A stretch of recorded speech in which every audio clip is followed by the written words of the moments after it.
It is now time to see how fast the Peugeot team car goes round our track, and doing that means handing over to our untamed racing driver. Some say he once ate a cat, and that he once watched the movie Planet 51 whilst wearing a full suit.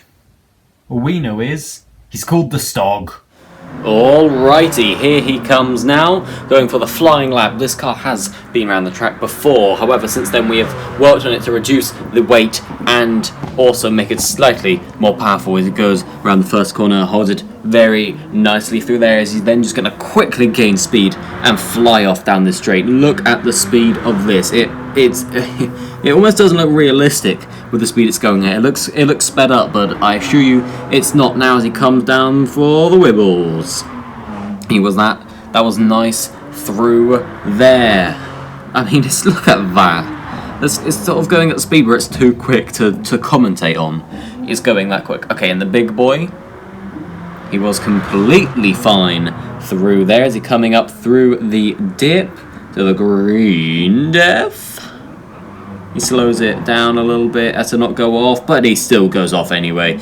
Okay, and no, he's fine through there. This car has a lot of grip on it and a lot of downforce. There we go, down the final death and the last corner there. We got to the end of the track already, coming up the final straight and across the line. Peugeot did it in a time of 1 minute 10.67. That is a lot faster than last time. That's our fastest car ever to go around our track so far.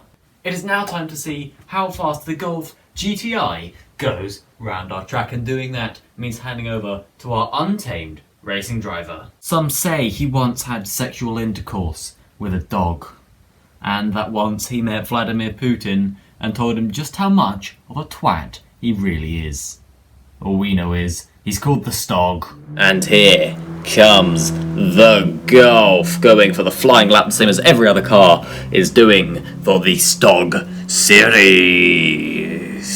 This is a lot slower than the Peugeot, which we've just seen go round. Because this is like an actual proper car. Heavy on the brakes there as he comes up to the first corner, going a bit wide round there it looks like, but then he tucks it back in. Okay. Just slowly crawling, getting that speed back up as he comes down the straight towards the Wombles. Flat out through here. That looks flat out to me. Okay, that's nicely through there. And, whoa, my God, he's got the back out. Okay, well, that was almost a crash, what we just witnessed there. Okay, he's coming down now towards the big boy. And he's holding it well. He's just starting to brake on the corner. Oh, he didn't. Oh, he's spun out again. I don't know what was the cause of that. Either a lock-up or he put the handbrake on to save himself from ploughing into the wall. Either way, it probably saved his life. Now, as he comes down towards the dip, this is why you should always be careful with your braking because it can just kill you. Okay, braking now, he's taking it cautiously, he's scared as he goes around the green death. That was nice. The second death is coming up. He's got the back out a little bit, it looks like, but overall I think that was A-OK. There, a final death. He's wrestling that wheel. He's actually gone off the track. Obviously he did not brake and was not slow enough around that corner. Okay, the last corner, and he's got the back out again. He's being very, very harsh with this car now as he comes up the final stretch and across the line. Look at that braking distance, my God. And the Golf GTI did it in a time of 1 minute 55.24. It's now time to see how fast the Mach 40 goes round our track, and doing that means handing over to our untamed racing driver. Some say he doesn't actually have his driving license and that once he ate a candle. All we know is he's called the Stog. And here's the Mach 40, and being an American car, I do not expect this car to go around corners or brake. I doubt the Stog does either, but you never know. Yeah, he's really early braking there, braking way before the line. as he's going round the first corner here, although it looks like he managed to somehow tuck it round nicely for an American car. That is an impressive feat, because as we all know, they haven't discovered the corner in America. Okay, down the straight towards... Oh my god, he's gone off. He's actually crashed. We have witnessed... He's crashed again. We've witnessed 2 crashes. He's crashed the Golf, and he crashed this. This is not good for his track record. Is that why it's called that? Who knows? The Wombles, or the Wibbles, sorry, my bad. Yep, that's fine for there. He cut the corner, but that was okay through there. Okay. He's actually got a fair bit of speed up there as he's braking. Oh my god, he's crashed yet again. And he's been reset back with a time penalty and a speed penalty, as I have to build all that back up. Even at this slow speed, look how wide he's going around that corner, because the car is just refusing to turn. Okay, and the dip isn't really much of a hassle. The question is, how far is he going to brake? That far. That's a lot earlier you would do on a normal car. You'd do that when you just get up to the top of the hill. He did that at the bottom. Okay, although that was okay through that corner there. As he goes on the grass, I don't know what is going on with the Stog today. Maybe it's the cars, maybe it's him. Who knows? Okay, the final death is coming up. He's heavy on the braking, and it's gone out again. We've crashed 3 times in this car. Now, the Stog, well, don't tell him this, but he's not a great driver. But to crash 3 times in one track, that's saying something about the car more than it is him. Now, as he's coming up towards the final straight, and across the line with the biggest stopping distance of any car I've ever seen. The Mach 40 did at a time of 1 minute 50 dead. It is now time to see how fast the Nissan Skyline can go round our track, and doing that means handing over... Ow! Doing that means handing over to our untamed racing driver. Some say he's never worn shoes, and that he has a crush on Adam Sandler. All we know is he's called the Stog. Alrighty then, here comes Mr. Nis and Mr. Ann up the final straight. Ready to begin the flying lap, and the lap has begun. The Nissan Skyline is a very, very nice looking car, and also it looks a little bit cloudy there today, so that's going to play into the performance and the time of the lap a little bit. It will increase the time and reduce the, I guess, reliability of the car as he goes around the first corner. Pretty fine. And down the straight towards the Wombles. How's he going to do there? Is he flat out? He looked flat out. I think that was flat out through there. Okay, that was nicely held. Much better than the Mach 40, I'll tell you that. And he was treating the car the exact same way as he does through the Wibbles as well. This is clearly the far superior car. Okay. Doesn't look like it can gain speed quite as fast as the Mach 40 does though, but it's a lot better in the corners, it would appear. Okay, braking now to go around the big boy. The back has actually gone out and he's gone off the track slightly, but look, Mr. Mach 40, he hasn't crashed. Okie dokie. Coming up now towards the dip. Not really much can go wrong with the dip. I imagine he's going to brake a lot later in this car than he did in the Mach 40. And he's braking just at the top of the hill, you see, and he actually accelerated a little bit because he broke just a teeny tiny bit too early, it would seem. He goes quite wide round that corner there, but nothing too catastrophic. And that was nicely done through there as well. The final death is coming up. Is he going to stay on track, is the question. And the answer is yes. This is quite clearly the best car we've seen go around this track so far. As he comes up towards the final stretch now, nothing can really go wrong here. Now as he comes up towards the finish line and across the line. And the Skyline did it in a time of 1 minute 44.68. It is now time to see how fast the Bugatti VGT can go round our track, on the Batmobile, as I like to call it. And doing that means handing over to our untamed racing driver. Some say he really dislikes the character of Arthur Morgan, and that he really dislikes the character of John Marston. All we know is he's called the Stog. And here goes the Batmobile. This has the potential to be one of the fastest, if not the fastest, a car has ever gone around the track. Look at the speed on that. That looks sped up, but it is not. The car is just screaming around that corner, bursting out with flames. He actually looked like he gently clipped that wall there a little bit, but I could not really see. Okay. coming down towards the Wombles. He's already gone through them. That looks... It doesn't look real. Look at the speed of it. That is absurd. That is there. As he comes down the straight now. Oh my god, towards the big boy. He's gone off the track a little bit. Twice he's gone off yet again. That is fast though. That is quick. Okay, and the dip. That is stupidly fast. That is. Okay, the dip, and he holds it nicely there, and a little bit of touch on the dirt there, but that was okay through the second death and the final death. That was nice through there as well. Last corner, and he's just got the straight, and he's already finished the lap. This has been a really, really, really, really fast lap, and across the line. And the Bugatti did it in a time of 1 minute 9 seconds, 0.79. That is the fastest time a car has ever gone round the track. Now it is time to see how fast the Alfa Romeo 4C can go round our track, and doing that means handing over to our untamed racing driver. Some say he crashes every single car he gets into, and that he is definitely not based off the Stig from BBC's Top Gear. All we know is he's called the Stog. So the Alfa now coming up for the flying lap with his lights on. Looks very, very beautiful. It's a very nice looking car here. Okie dokie. And the lap is a go. He's coming up now towards the first corner. Braking as he comes up to it. And that was held nicely through there actually. That was really, really quite nice. And he's going for the outside line, ready to come down towards the Wombles. Okay.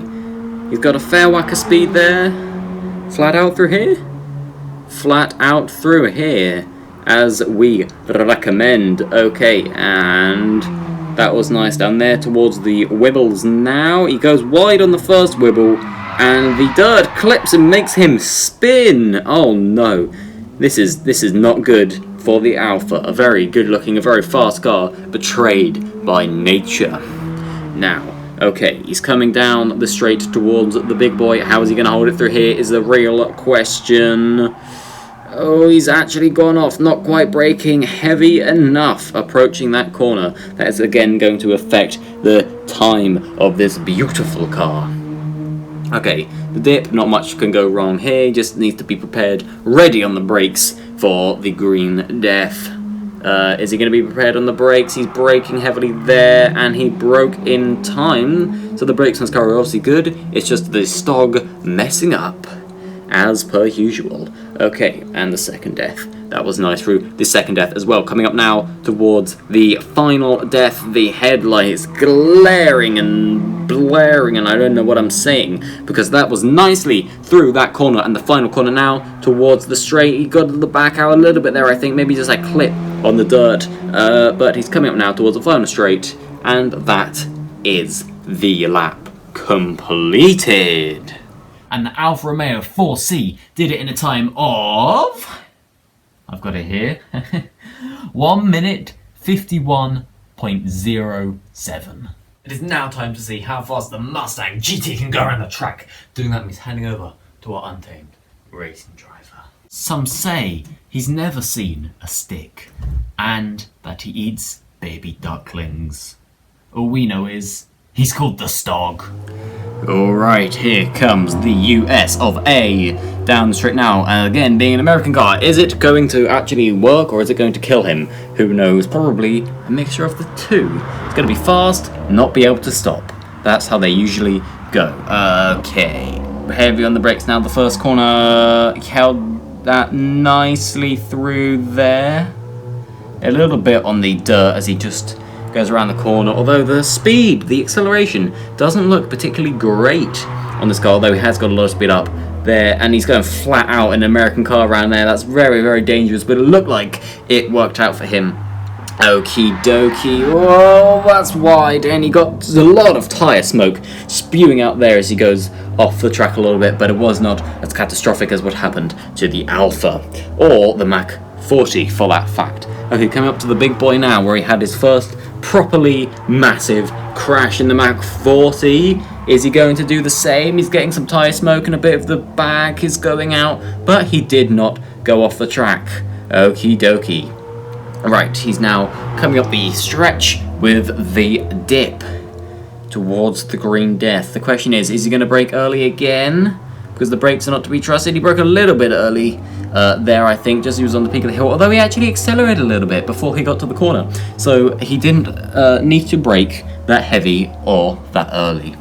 Okay, the back went out a little bit there, I think. It looked like just a little bit of traction loss. Now as he comes up to the final death, braking. Is he staying on the track? He's wrestled that steering wheel right the way around, but it looks like he's gone off the track on the inside. That is not what I expected at all. The last corner, he goes round there, and the final stretch towards the finish line, and here he comes, and across the line. And the Ford Mustang GT did it in a time of 1 minute 46.93. It is now time to see how fast the Porsche 911 GT3 can go around our track, and doing that means handing over to our untamed racing driver. Some say he likes fox hunting, or that he doesn't actually like fox hunting. That's a lie. If you like fox hunting, you're a massive... All we know is, it's called the Stog. Alright, here is the Porsche, and as you may notice, this isn't actually where we usually start from. This is where we usually start him doing the flying laps from, so he gets the last 2 corners done. But I'm going to show you this. This was his actual first attempt. All the other cars he does gets round in his first attempt, but this one actually took him 2 attempts to get round, and I'll show you why now, because he was treating this car exactly the same as he treats every other car, and comes up to the first corner, braking in the same spot, and it just doesn't stop. And he just smacks into the wall and died. So we had to get a replacement Stog, who is now doing the actual lap here. Okay, let's see if he can make it around the corner and learn from the Stog's mistakes. Can the secondary Stog perform better than the primary one? Yes, he can. He actually made it around that corner without dying, just about. Okay.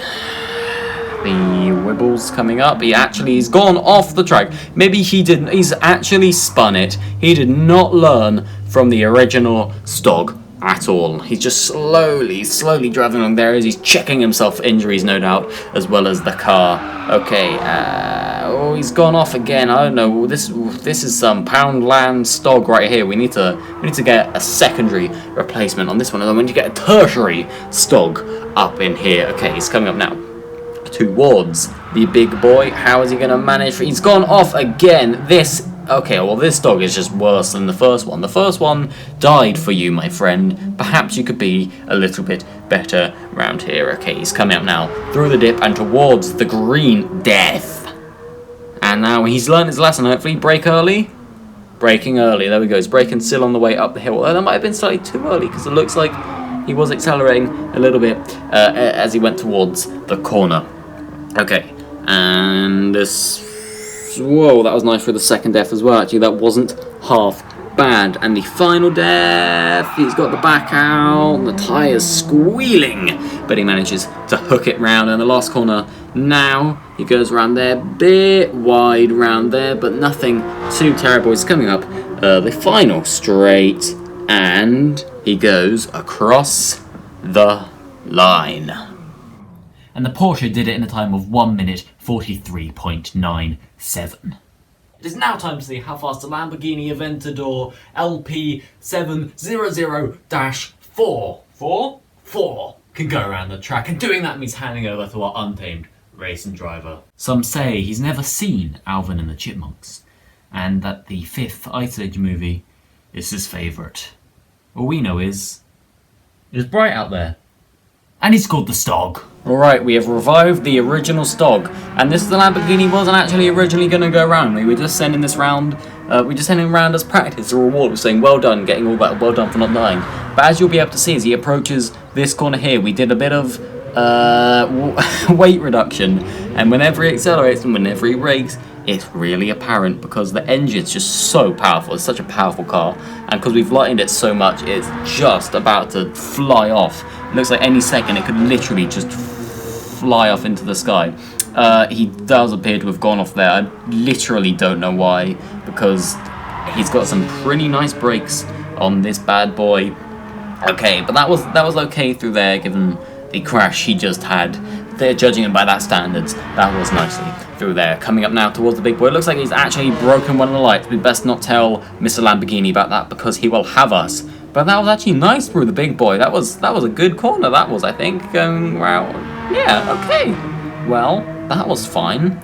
Okay, coming up now. He's coming up the thing, braking early. Too early? Was that too early? That was too early. See the front lift all the way back up as he goes around the green death. There.